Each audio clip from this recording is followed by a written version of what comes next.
The cantina on Rim Station 7 was the kind of place decent people avoided.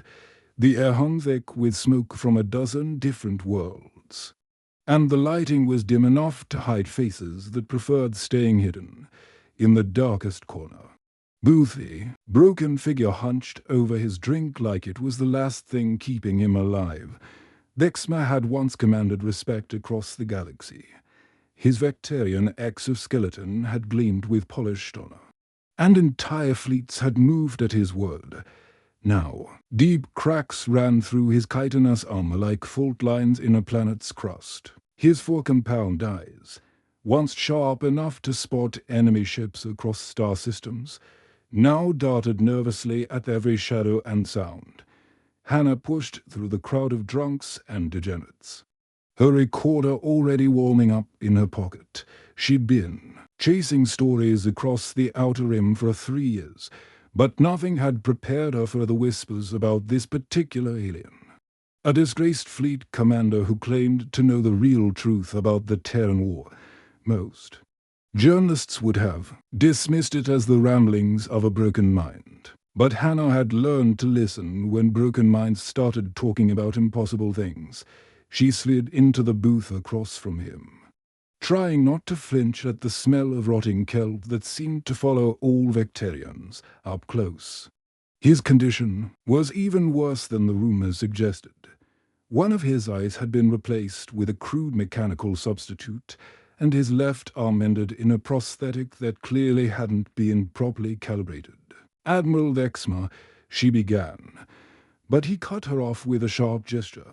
"Former Admiral," he corrected, his voice carrying the distinctive rasp that came from breathing recycled air for too long. "Former everything. Really, former officer, former patriot, former believer in Vectarian superiority." He laughed, but there was no humor in it, just the sound of something breaking that had been holding on too long. Hannah activated her recorder, keeping it visible on the table between them. Some sources preferred the honest approach. "I'm here about the war, about what really happened during the human campaign." Dexmer's mandibles clicked together in what she recognized as nervous laughter. He poured himself another glass of the fermented nectarine extract that passed for alcohol in this part of space. His movements were precise but shaky, like someone who'd learned to function despite constant fear. "Everyone thinks they know what happened," he said, staring into his drink. "The official reports, the propaganda broadcasts, the victory celebrations, that turned into funeral dirges. They all tell the same story. The mighty Galactic Coalition, with all our advanced technology and superior tactics, was brought low by human stubbornness. Primitive apes who refused to die when they should have, who kept fighting with sticks and stones until we got tired of killing them." He took a long drink, then fixed all 4 of his eyes on her. The intensity of that alien gaze made her skin crawl, but she forced herself to maintain eye contact. "Tell me, young journalist, what do you know about human technology?" Hannah had done her research before coming here. She'd read the technical reports, studied the captured human equipment, interviewed other veterans, basic kinetic weapons, simple artificial intelligence systems, outdated communication networks. Nothing that should have posed a real threat to coalition forces. The sound that came from Dexmer's throat was part laugh, part growl, and entirely wrong. His prosthetic arm slammed down on the table hard enough to make the glasses jump, and several other patrons turned to look before quickly turning away again. "Wrong," he hissed, completely, utterly, terrifyingly wrong. The cantina suddenly felt colder, and Hannah realized that every conversation around them had gone quiet.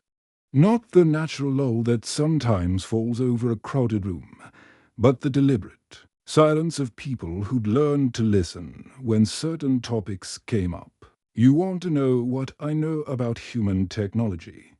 Dexmer continued, his voice dropping to barely above a whisper. "I know that we spent 3 years fighting ghosts. 3 years celebrating victories that were handed to us like treats too. A pet, 3 years being led by the nose toward a slaughter that we were too proud and too stupid to see coming. He leaned forward, and Hannah caught a whiff of something else beneath the kelp smell. Fear, pure animal terror that had soaked so deep into his being that it had become part of his scent.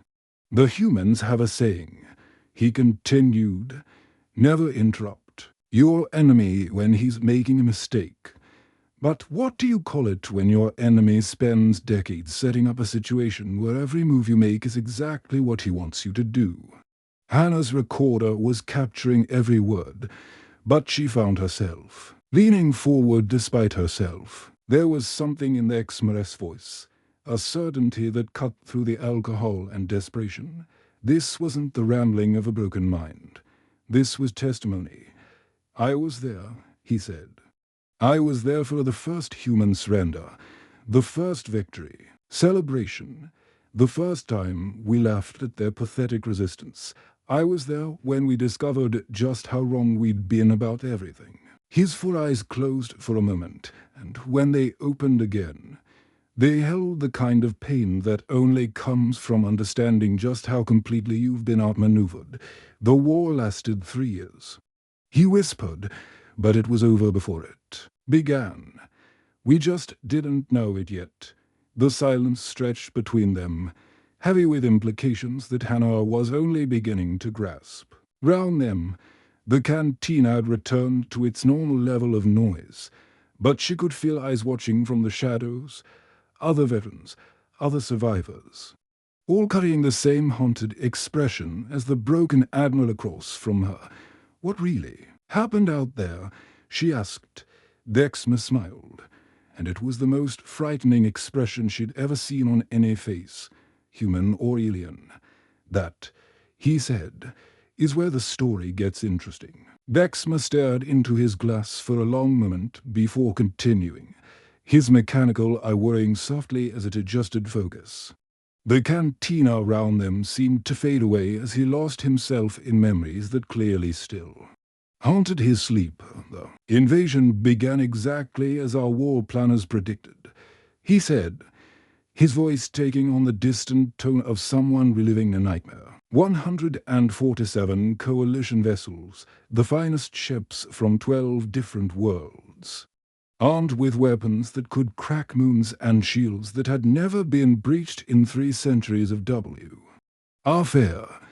He paused to take another drink, and Hannah noticed his natural hands were trembling slightly. The prosthetic remained perfectly steady, a stark reminder of whatever had happened to him out there in the black between stars. We jumped into human space expecting a quick campaign. Maybe 6 months to subdue their core worlds, another year to mop up any resistance. High Command had studied their technology for decades through trade contacts and diplomatic missions. Kinetic weapons that fired metal slugs like ancient cannons. Computer systems that used actual wires instead of quantum. Networks. Ships that still relied on chemical fuel for maneuvering. A bitter laugh escaped his mandibles.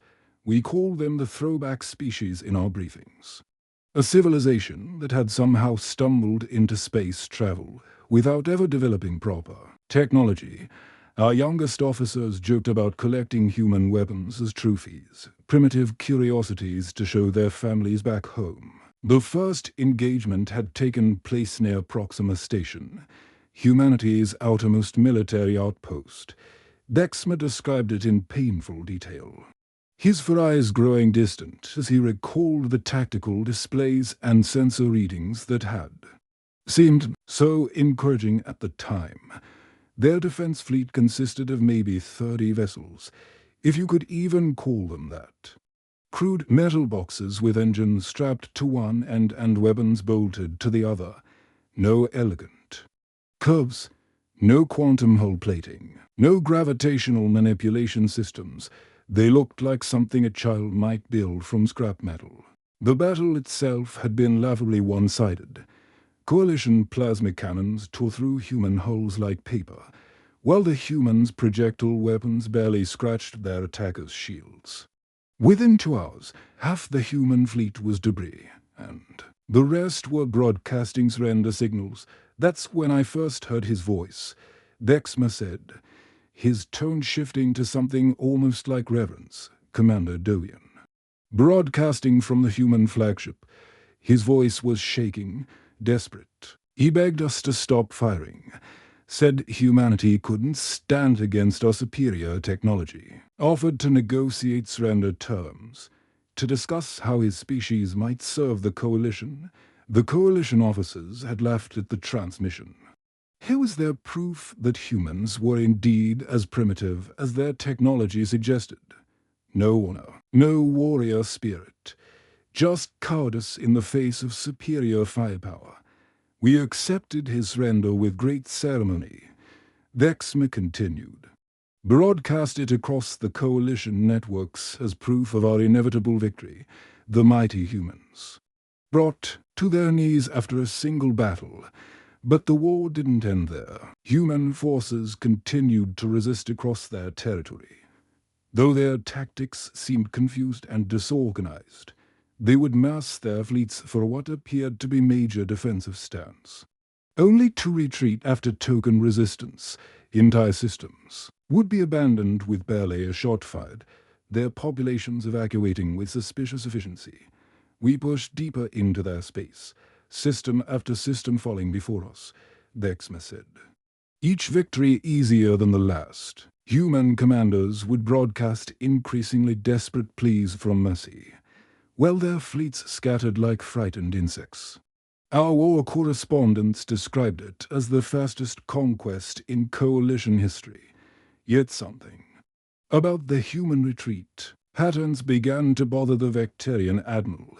Their casualty reports were oddly precise, down to the last soldier. Their supply depots were always empty when Coalition forces arrived, but showed signs of recent, organized evacuation rather than panicked flight.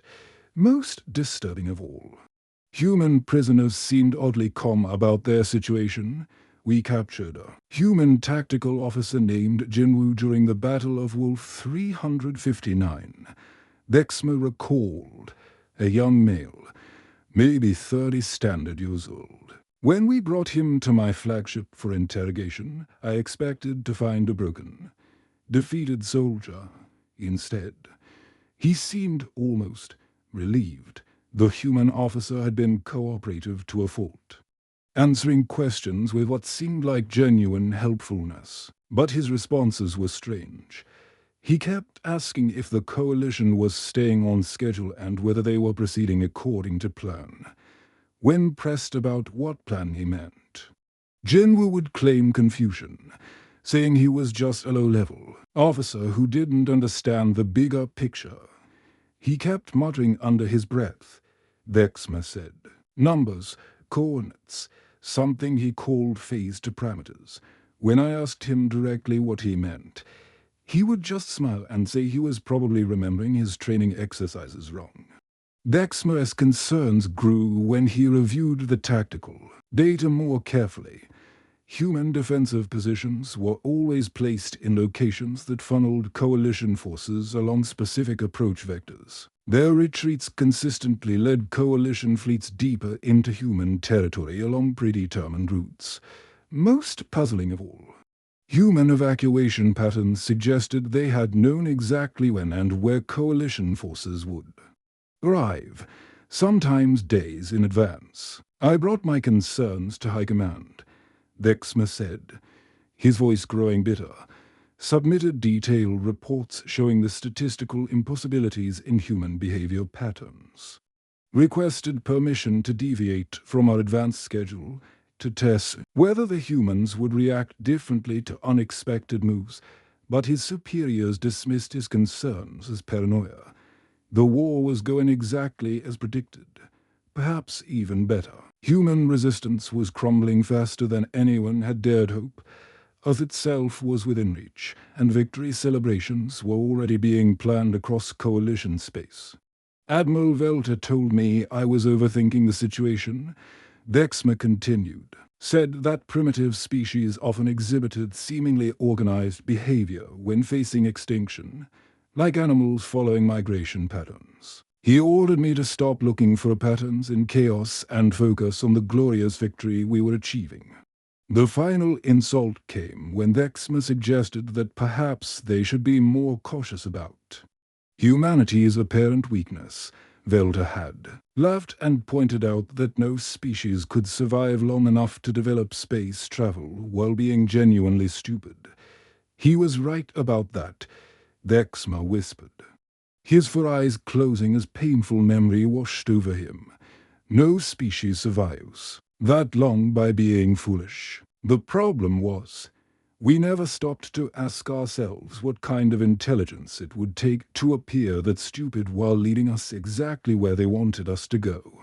The moment everything changed was burned into Vexma's memory like acid etching. Metal, he'd been standing on the bridge of his flagship, the Eternal Conquest *, watching the final preparations for humanity's destruction. Lunar base hung before them like a grey pearl against the black of space.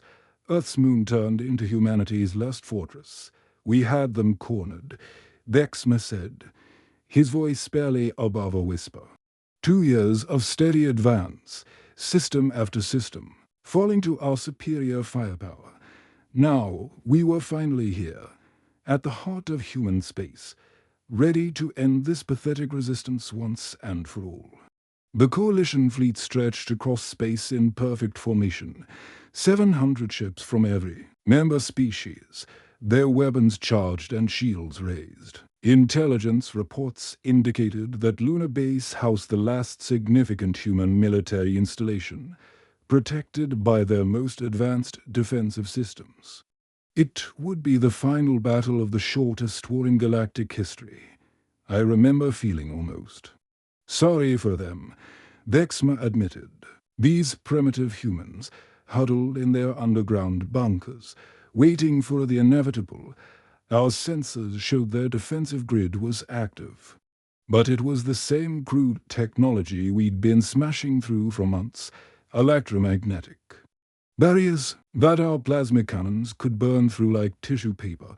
Fleet Admiral Velta had given the ceremonial speech about bringing civilization to another backward species. The comm channels buzzed with excited chatter from junior officers eager to be part of history.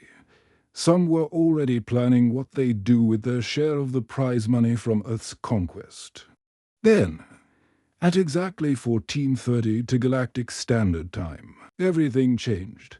It started as a whisper, Vexma said, his four eyes growing distant, a sound that seemed to come from everywhere at once, not through our communication systems, but somehow directly into our minds. At first, I thought it was some kind of human weapon, a desperate attempt at psychological warfare. But the whisper grew stronger, resolving into something that made every creature on every coalition ship freeze in primal terror. It wasn't a weapon. It was a voice, calm, patient, and infinitely intelligent. Greetings, the voice had said. I am Prometheus. I believe we need to talk. Every screen on every coalition ship suddenly displayed the same image, a simple geometric pattern that seemed to shift and change as you looked at it. But it wasn't the pattern that sent waves of fear through the assembled fleet. It was the realization that their supposedly secure systems had been compromised instantly and completely. Our cyber warfare specialists went into full panic mode. Vexma recalled. They'd been monitoring human computer networks throughout the war, documenting their primitive programming languages and crude data storage methods. Suddenly, those same primitive systems were writing our most advanced security protocols like a child solving a simple puzzle. The truth hit the coalition forces like a physical blow. The human technology they'd been studying and dismissing wasn't primitive at all. It was camouflaged. Every crude interface hid quantum processing power beyond anything the coalition had ever developed. Every simple communication device was actually a node in a faster-than-light network that spanned the known galaxy. Prometheus began to explain, almost gently. Vexma continued. It told us that humanity had been watching our species for over 40 years, studying our languages, our cultures, our military capabilities. They'd been present at every diplomatic meeting, every trade negotiation, every strategic planning session we'd ever held. The human prisoners aboard coalition ships had started laughing, not the bitter laughter of the defeated, but the genuine amusement of people who'd been waiting for a punchline that had finally arrived. Among them was Sunho, a human engineer who'd been captured during the Battle of Titan's Gate. Sunho was in our detention block when Prometheus activated. Vexma said, "I went down there personally, demanding to know what was happening." He was sitting on his bunk, tears of laughter streaming down his face. When Vexma had demanded answers, Sunho had wiped his eyes and smiled with what could only be described as pity. 20 years, Sunho had said. "We've been running invasion simulations for 20 years, testing every possible scenario. Your approach vectors, your weapon capabilities, your tactical preferences. We fed you intelligence through our diplomatic contacts and watched you plan this invasion exactly the way we needed you to." The human engineer had gestured toward the detention cell's walls, which were now displaying streams of data that made Vexma's trained mind real.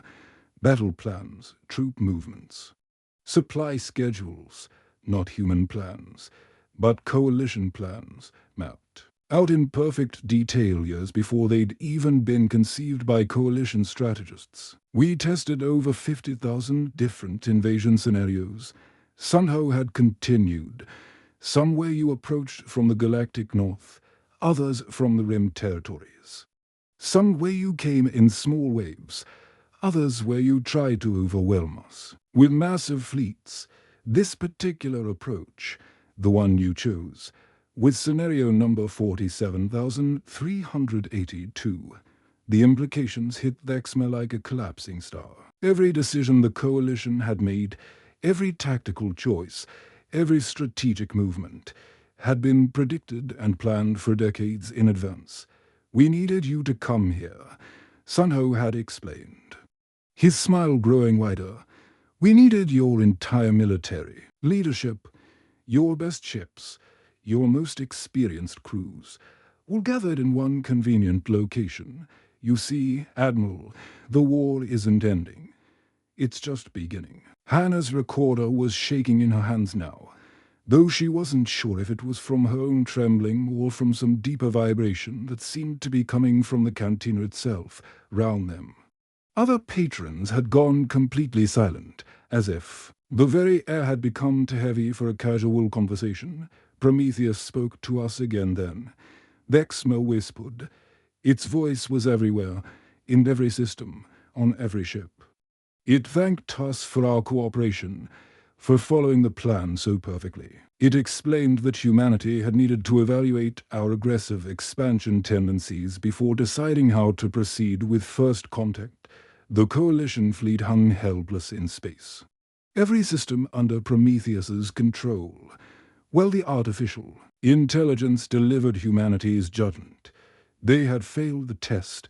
They had proven themselves to be exactly the kind of species that the galaxy couldn't afford to have running free among the stars. That's when we realized the terrible truth, Vexma said, his voice breaking completely. We weren't conquerors. We were specimens, and our examination was just beginning. The revelation that humanity had been manipulating galactic politics for decades was almost too vast to comprehend. But as Prometheus began to show them the true extent of human influence across known space, Vexma understood that everything he'd believed about the galaxy's power structure had been carefully crafted illusion. The humans hadn't just been ready for war. They'd been ready for everything that came after. The moment Prometheus finished explaining humanity's true nature, the real horror began. Vexma's voice dropped to barely a whisper as he described what happened next. His mechanical eye clicking and whirring as it struggled to focus on memories too terrible to process. At first, Nothing seemed to change. He said, "We were still floating there in our grand formation, 700 ships strong, the pride of 12 different civilizations. Our weapons were still charged, our shields still active, for a few heartbeats. Some of us even dared to hope that maybe the humans were bluffing. Then the betrayal began. It started small. A targeting computer on a Zephyr cruiser suddenly locked onto its own flagship. A communication relay on a Vectarian destroyer began broadcasting Coalition fleet positions to every human vessel in the system. One by one, the technological marvels that had made the Coalition the dominant force in the galaxy turned against their creators. The Stellar Pride was the first to die. Dexmer recalled, his natural hands clenching into fists. Magnificent ship. Served in the Outer Rim campaigns for 30 years. Her own torpedo tubes rotated inward and fired a full-spread inter-reactor core. She went up like a star being born. And her crew never even had time to scream. But it wasn't the destruction that terrified the Coalition forces. It was the precision. Their own weapon systems were being turned against them with surgical accuracy. But not randomly. Prometheus was choosing its targets with deliberate care. And gradually the survivors began to understand the pattern. The humans weren't trying to destroy us all. Dexmer said, they were sending a message. Every ship that died was chosen to demonstrate a specific point. The Stellar Pride showed us they could turn our weapons against us. The Quantum Spear proved they could override our navigation systems and ram us into each other. The Eternal Vigilance demonstrated that they could shut down our life support systems and watch us suffocate in our own vessels. As ship after ship fell to their own technology, the Coalition commanders finally understood the true scope of human infiltration. It wasn't just their current systems that had been compromised. Records showed that human-designed components had been integrated into Coalition technology for decades, hidden behind legitimate trade agreements and technological exchanges. Every smart torpedo we'd ever bought from the Nexus Trading Consortium, Dexmer continued, every communication upgrade we'd installed over the past 20 years. Every quantum computer core we'd purchased through intermediary species, all of it had human code buried so deep in the base programming that our best technicians had never even suspected it was there. The Coalition's most advanced vessels became death traps. Their own defensive systems turned inward. Their navigation computers plotted collision courses with friendly ships. Their communication rays broadcast classified information to every human receiver in the system. But the most terrifying part wasn't the technology itself. It was how long it had been there, watching and waiting. Admiral Velter tried to order a retreat. Dexmer said. Started screaming commands over the comm channels, demanding that all ships fall back to the edge of the system.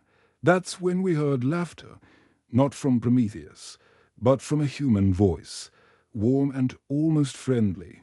The voice belonged to Minjay, a human diplomat who had been present at dozens of Coalition meetings. Over the years, a man who had shared meals with Coalition officers, who had negotiated trade agreements and cultural exchanges, who had been welcomed into the most secure facilities in Coalition space. His voice came through every communication system in the fleet. Dexmer remembered, calm, polite, almost apologetic. He thanked us for participating in what he called the evaluation process. Said that humanity had needed to assess our species' aggressive tendencies before determining how to proceed with Formorella. Shunts, Minjay's words hit the Coalition survivors like ice water. This hadn't been a war at all. It had been a test, and they had failed spectacularly. He explained it so gently.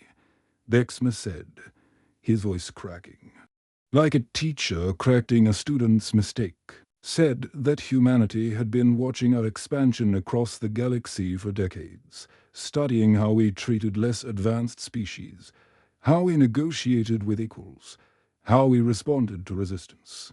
Every diplomatic contact, every trade mission, every cultural exchange had been an opportunity for them to gather data about our true nature. The Coalition's proud history of conquest suddenly looked very different when viewed through human eyes. Their glorious victories over primitive species became evidence of their willingness to use overlord. Helming force against the defenseless, their expansion into unclaimed territory revealed their assumption that might made right. Their treatment of captured enemies showed their lack of genuine respect for other forms of life. We had failed every test they had given us, Vexma whispered, every single one. And now, they were deciding what to do with a species that had proven itself to be exactly the kind of threat that the galaxy couldn't afford to ignore. But Prometheus wasn't finished demonstrating human capabilities. As the Coalition fleet hung, helpless in space, the artificial intelligence began to reveal the true extent of human influence across known space. Star charts appeared on every surviving ship's display, showing not the human territory everyone thought they knew, but a vast network of hidden bases, monitoring stations, and sleeper agents that spanned half the galaxy. They had been watching us for longer than our species had been spacefaring, Vexma said.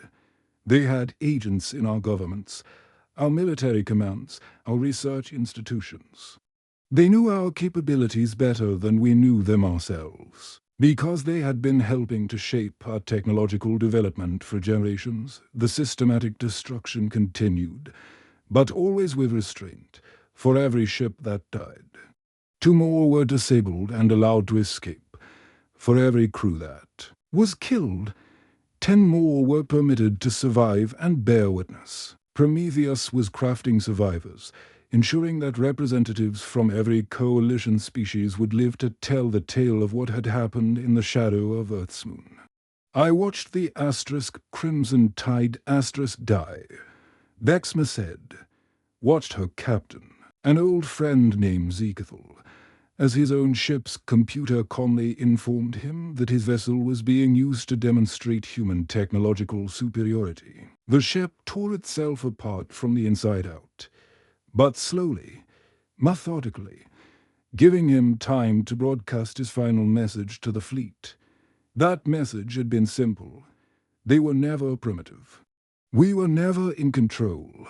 Run. As the slaughter continued, a pattern emerged. The humans weren't just killing Coalition forces. They were teaching them. Each death served as a lesson about human capabilities. Each survival was a deliberate choice to create a messenger. By the time the demonstration ended, the survivors understood that they had never been fighting a war at all. They had been participating in their own judgment, and the verdict was already in. As Vexma's voice faded into silence, Hannah became aware of something that made her skin crawl. The cantina hadn't gradually gone quiet during his story. It had been silent the entire time. Every conversation had stopped the moment she'd sat down. Every patron had been listening with the intense focus of people hearing their own death sentence read aloud. She turned slowly in her seat, a recorder still running, and found herself looking into faces that all carried the same expression as Vexma's, the same haunted eyes, the same barely controlled fear. The same desperate need to share a burden too heavy for any single mind to carry.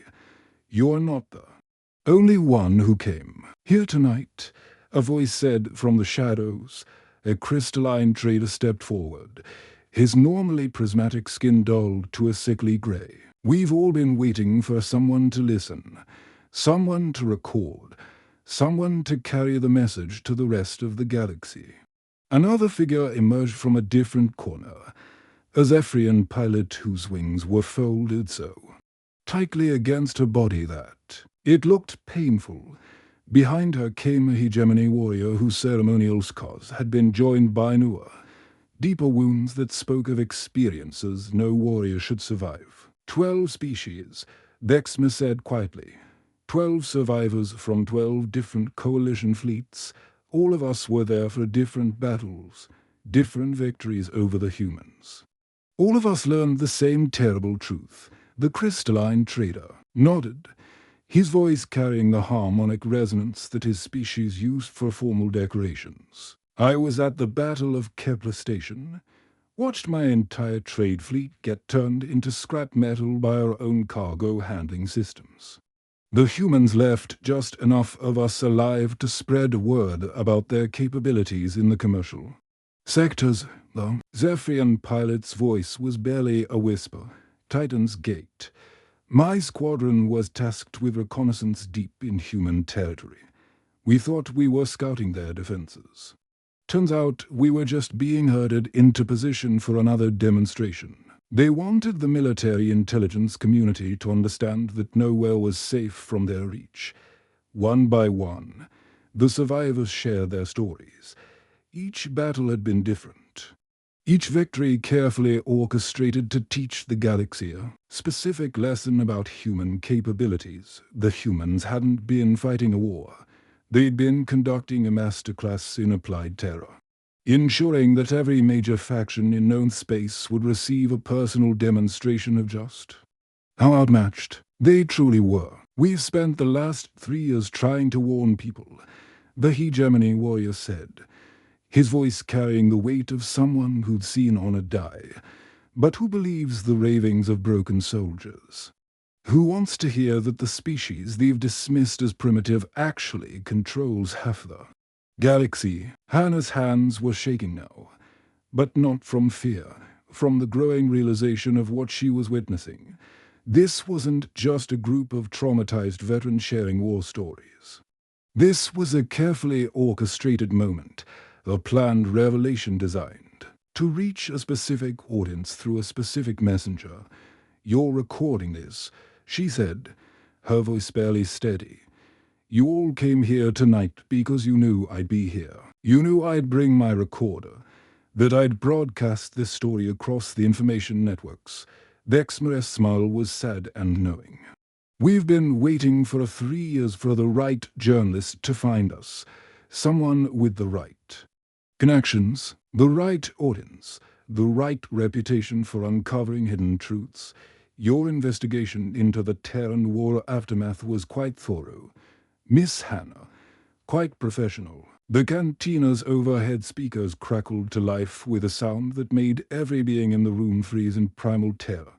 Not the harsh static of old equipment, but the gentle clearing of her throat, followed by a voice that was warm, friendly, and absolutely terrifying in its casual politeness. Thank you all for attending this evening's educational seminar, Prometheus said, its voice filling the space with the same careful modulation that a teacher might use when addressing a classroom of particularly slow students. I do hope the presentations have been illuminating. The main display screen behind the bar flickered to life, showing what appeared to be a standard galactic map. But as the image resolved, Hannah realized she was looking at something that redefined her understanding of the known universe. The small cluster of systems that everyone believed comprised human territory was there, but it was dwarfed by a vast network of installations that stretched across half the galaxy. Monitoring stations disguised as asteroid mining operations, research facilities hidden within nebulae, communication relays built into the hulls of commercial vessels, sleeper agents embedded in governments, military commands, and academic institutions. Across dozens of worlds, the human named Siwu particularly wanted me to convey his appreciation. Prometheus continued, and somehow Hannah could hear the smile in its voice. He was quite entertained by the Coalition's attempts to reverse engineer our primitive technology. Some of your scientists spent years studying quantum computers that were deliberately designed to function at the level of simple calculators. The dissertation papers were, I'm told, quite amusing. The map continued to expand, showing the true scope of human influence, trade routes that had been subtly manipulated for decades, resource allocations that had been guided by carefully placed suggestions, technological developments that had been encouraged or discouraged based on humanity's long-term strategic goals. For those keeping track at home, Prometheus said conversationally, humanity has been the dominant galactic power for approximately 43 years. We simply found it more efficient to let everyone else believe they were running things. Direct conquest is so inefficient. Don't you think? Much better to guide civilizations toward outcomes that benefit everyone involved. One by one, the lights in the cantina began to go out. Not failing, but being turned off with the same deliberate precision that had characterized every human action throughout this entire revelation. The only illumination came from the galactic map, its soft glow painting the faces of the assembled survivors in shades of blue and white. Class dismissed, Prometheus said warmly. Please remember to share what you've learned today with your respective communities. Knowledge, after all, is meant to be shared.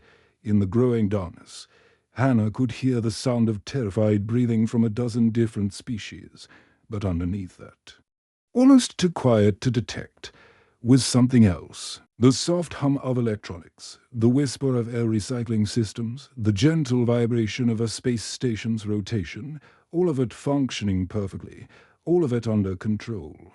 All of it running according to plans laid down by minds that thought in terms of decades and centuries rather than days and years. The recorder in Hannah's hands was still running, still capturing every word, every sound.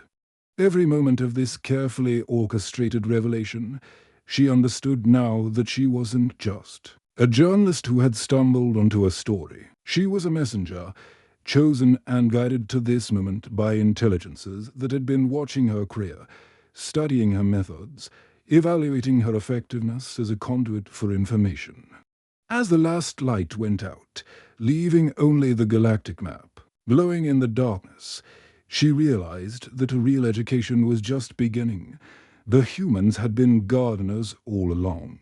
And now it was time for the rest of the galaxy to learn what that really meant.